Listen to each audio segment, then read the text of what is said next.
Hey guys, మన ఛానల్లో ఉన్న అభ్యర్థులందరికీ గుడ్ న్యూస్ అండి. మరి రానున్నటువంటి క్యాలెండర్ ఉద్యోగాలను దృష్టిలో ఉంచుకొని మరి ఏపీపీఎస్సీ కావచ్చు, టీజీపీఎస్సీ కావచ్చు, police constable, forest, DSC, RRB, SSC etcetera అన్ని ఉద్యోగాలు ఎనీ కోర్స్ ఏది తీసుకున్నా జస్ట్ 499 రూపీస్కి అందజేస్తున్నామండి. సో 6 మంత్స్ వ్యాలిడిటీతో అయితే అందజేస్తున్నాం. కొన్నిటికి 1 ఇయర్ వ్యాలిడిటీ కూడా ఉంది ఫ్రెండ్స్. సో రానున్నటువంటి ఎండోమెంట్ ఉద్యోగాలు కావచ్చు, ఫారెస్ట్ డిపార్ట్మెంట్ కావచ్చు, గ్రూప్ 2 కొత్త నోటిఫికేషన్ కావచ్చు, వీటన్నిటికి సంబంధించినటువంటి ఫుల్ కోర్స్ అయితే అందుబాటులో ఉంది. జస్ట్ 499. ఈ రోజు నుంచే కోర్స్ తీసుకొని మీ ప్రిపరేషన్ కొనసాగించండి. అంతేకాకుండా ఎనీ టెస్ట్ సిరీస్ అండి జస్ట్ 99 రూపీస్కి అందజేస్తున్నామండి. 50,000 ప్రశ్నలతో ఈచ్ అండ్ ఎవ్రీ టాపిక్ని క్లియర్గా ఎక్స్ప్లెయిన్ చేయడం అయితే జరిగింది. ఓకేనా. కోర్సులో కూడా 20 ఇయర్స్ ఎక్స్పీరియన్స్డ్ ఫ్యాకల్టీ చేత క్లాసెస్ చెప్పించామండి. పర్ఫెక్ట్గా ఉన్నాయండి. ఒకసారి చూసి మీరే డిసైడ్ అవ్వండి.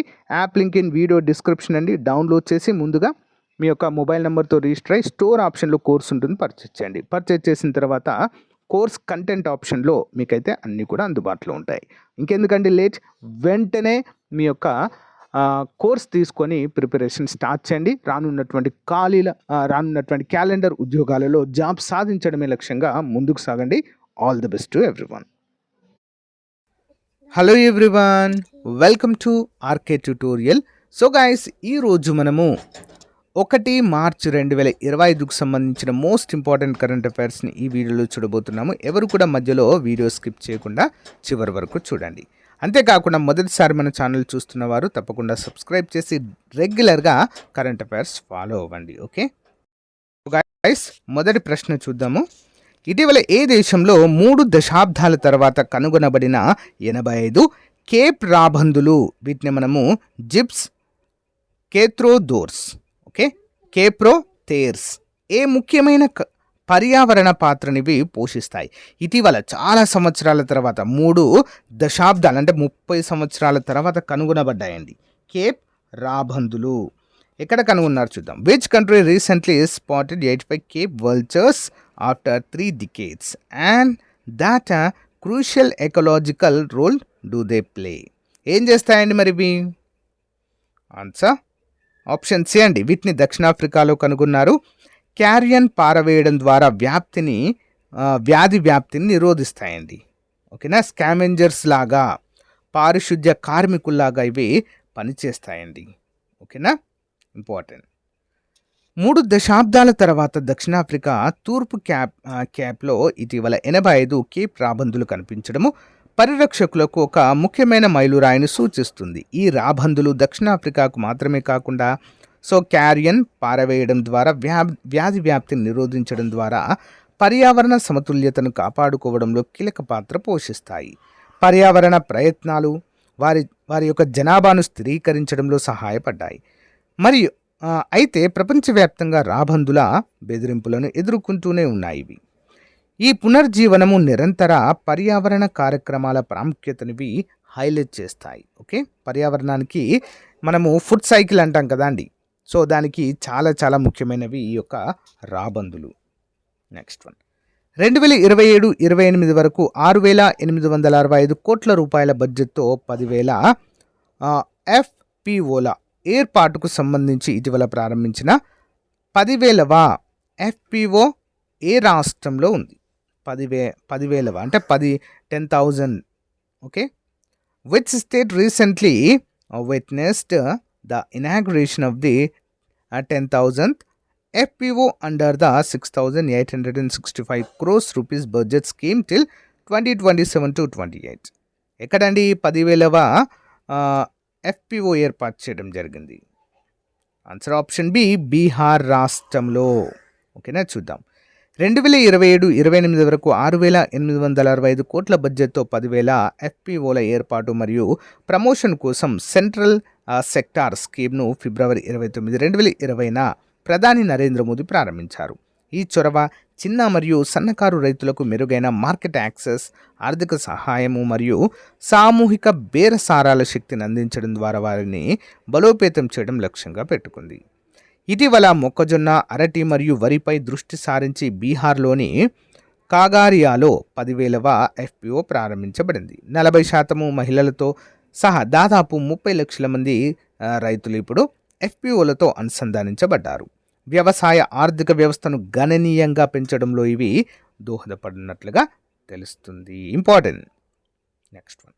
భారతదేశంలో ఇటీవల జాతీయ జలమార్గాలపై మౌలిక సదుపాయాల అభివృద్ధిని పెంచేందుకు ఏ నిబంధనలను అమలు చేసింది? What regulations has India recently implemented to ensure infrastructure development on national waterways? దేనికోసమండి మరి ఆ చట్టం ఏంటి? ఆన్సర్ ఆప్షన్ ఏ అండి. జాతీయ జలమార్గాలు, జెట్టీలు, టెర్మినల్స్ నిర్మాణ నిబంధనలు 2024 అనేటువంటి ఆర్టికల్స్ని లేదా నిబంధనలను అమలు చేసిందండి. Important question. చూద్దాం వివరాలు. ఇటీవల భారతదేశం తన జాతీయ జలమార్గాలపై మౌలిక సదుపాయాల అభివృద్ధిని పెంచడానికి నిబంధనలను అమలు చేసింది. జాతీయ జలమార్గాలు అంటే జెట్టీలు, టెర్మినల్స్ నిర్మాణం. వీటి యొక్క నిబంధనలు వివిధ సంస్థలచే జెట్టీలు మరియు టెర్మినల్స్ ఏర్పాటును క్రమబద్ధీకరించడం లక్ష్యంగా పెట్టుకున్నాయి. ఈ నిబంధనలు దేశంలోని విస్తృతమైన జలమార్గాల నెట్వర్క్లో ప్రైవేట్ పెట్టుబడులను ఆకర్షిస్తాయని మరియు లాజిస్టికల్ సామర్థ్యాన్ని మెరుగుపరుస్తాయని కూడా భావిస్తున్నారు. Next question. 16వ కాన్ఫరెన్స్ ఆఫ్ పార్టీస్ COP16లో కుదిరిన చారిత్రాత్మక ఒప్పందం యొక్క ప్రధాన లక్ష్యం ఏంటి? COP16 ఈ యొక్క కాన్ఫరెన్స్ ఆఫ్ పార్టీస్ అంటారండి. ఈ యొక్క మీటింగ్ అండి, ఇవి ఒక సమ్మిట్.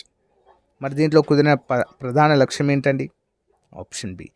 జీవ వైవిధ్య ఆర్థిక అంతరాన్ని పూడ్చడము, bridging the biodiversity finance gap. చూద్దాం. రోమ్లో జరిగిన 16వ కాన్ఫరెన్స్ ఆఫ్ పార్టీస్లో సమావేశమైన ప్రపంచ నాయకులు ప్రపంచ జీవ వైవిధ్య పరిరక్షణలో పురోగతి సాధించారు. 2024 కొలంబియాలోని కాలీలో పాస్ చేయబడిన తర్వాత కాన్ఫరెన్స్ ఫిబ్రవరి 25, 2025న పునఃప్రారంభమైంది. So Kunming మ్యాట్రియల్ global biodiversity framework మద్దతు ఇచ్చే లక్ష్యంతో దీర్ఘకాలిక ఆర్థిక యంత్రాంగాన్ని స్థాపించడానికి చారిత్రాత్మక ఒప్పందం కుదిరింది. సో కీ ఫండింగ్ కమిట్మెంట్లు చూద్దాం. బయోలాజికల్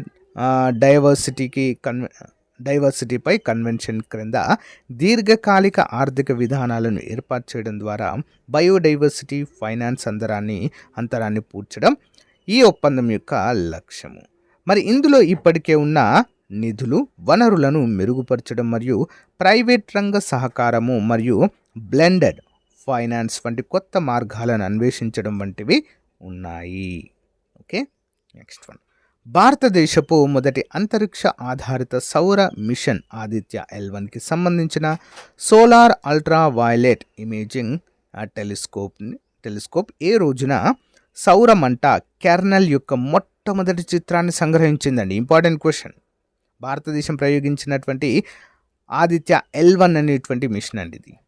చూద్దాం. On which date the the solar ultra violet imaging telescope suite అంటారు దీన్ని. మరి ఇది imaging telescope on board India's first space based solar mission Aditya L1 capture the first image of the solar flare kernel. ఏ రోజండి? Option B. ఫిబ్రవరి 22, 2025న ఈ photo తీసి పంపిందండి. చాలా చాలా ఇంపార్టెంట్.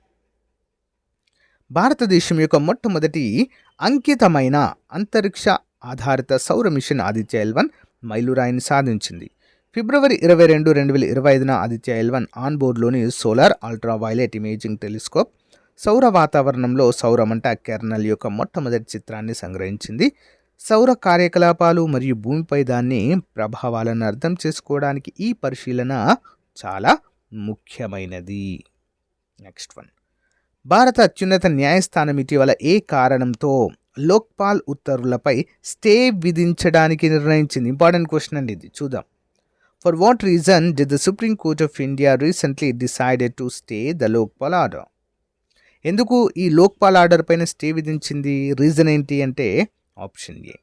న్యాయ వ్యవస్థ స్వతంత్రత రక్షణ కోసం అండి. అంటే లోక్పాల్లోకి జడ్జిలను తీసుకురాచేటువంటి ఒక అంశాన్ని పరిశీలించేటువంటిదండి. ఓకే. లోక్పాల్లో ప్రభుత్వ అధికారులు, మంత్రులు, రాజకీయ నాయకులు అందరూ ఉంటారు కదండి.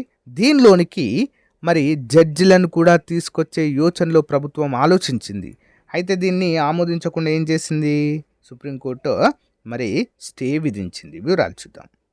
హైకోర్టు న్యాయమూర్తులపై వచ్చిన అవినీతి ఫిర్యాదులను విచారించే లోక్పాల్ అధికారానికి సంబంధించిన చట్టపరమైన వ్యవహారంలో భారత అత్యున్నత న్యాయస్థానం ఇటీవల జోక్యం చేసుకుంది. ఓకేనా. లోక్పాల్ ఉత్తర్వులపై స్టే విధించాలన్న మరి సుప్రీంకోర్టు నిర్ణయం న్యాయ వ్యవస్థ స్వతంత్రత మరియు న్యాయమూర్తుల జవాబుదారం గురించి ప్రశ్నలనైతే లేవనెత్తింది. Okay, important. రామగిరి కిల్లా అభివృద్ధికి సంబంధించిన ప్రభుత్వానికి అధికారులు అందజేసిన నివేదికలో ప్రధానంగా ఏ అంశాలు ఉన్నాయి? రామగిరి అనేది తెలంగాణలోని ఒక ప్రముఖ ప్లేస్ అండి ఇది. Okay, what are the key aspect included in the report submitted to the government regarding the development of Ramagiri fort? Answer option A కిలా చరిత్ర, శిల్పకళ, ప్రకృతి, సోయగాలు. చూద్దాం. పెద్దపల్లి జిల్లా మంథని నియోజకవర్గంలోని రామగిరి కిల్లాను టూరిజం స్పాట్గా అభివృద్ధి చేసేందుకు ప్రభుత్వం నిర్ణయించింది. కిల్లా అభివృద్ధికి రూపొందించిన ప్రణాళికలు, కిల్లా చరిత్ర, ప్రాముఖ్యత తదితర అంశాలపై అధికారులు ఆరా తీశారు. మరి ఇక్కడి శిల్పకళ, ప్రకృతి, సోయగాలకు సంబంధించిన నివేదికను ప్రభుత్వానికి అందజేశారు. కిలాను అభివృద్ధితో మంథని సహా రామగిరి, ముత్తారం, కల్వశ్రీ, రాంపూర్ 5 మండలాలకు అభివృద్ధి చెందనుందండి. దీంతో టూరిస్ట్ స్పాట్గా తీర్చిదిద్దుదామన్న ప్రభుత్వ ప్రకటనలో ఆ మండలాల ప్రజలు ఆనందం వ్యక్తం చేస్తున్నారు. ఇంపార్టెంట్. భారత అంతరిక్ష పరిశోధన సంస్థ ఇస్రో చైర్మన్ వి నారాయణన్ ప్రకారము స్పేడెక్స్ ప్రయోగాల ముఖ్య ఉద్దేశం ఏంటి? స్పేడెక్స్ చూద్దాం. According to ISRO chairman V Narayanan, what is the primary objective of the SpaDeX experiment? Answer option B అండి. భవిష్యత్తు ప్రాజెక్టుల కోసం డాకింగ్ టెక్నాలజీపై నైపుణ్యం పెంచుకోవడము. చూద్దాం. అంతరిక్షంలో 2 ఉపగ్రహ అనుసంధానానికి ఉద్దేశించిన స్పేడెక్స్ ప్రయోగాలను మార్చి 15 నుంచి పునఃప్రారంభించనున్నట్లుగా భారత అంతరిక్ష పరిశోధన సంస్థ ఇస్రో చైర్మన్ వి నారాయణన్ తెలిపారు.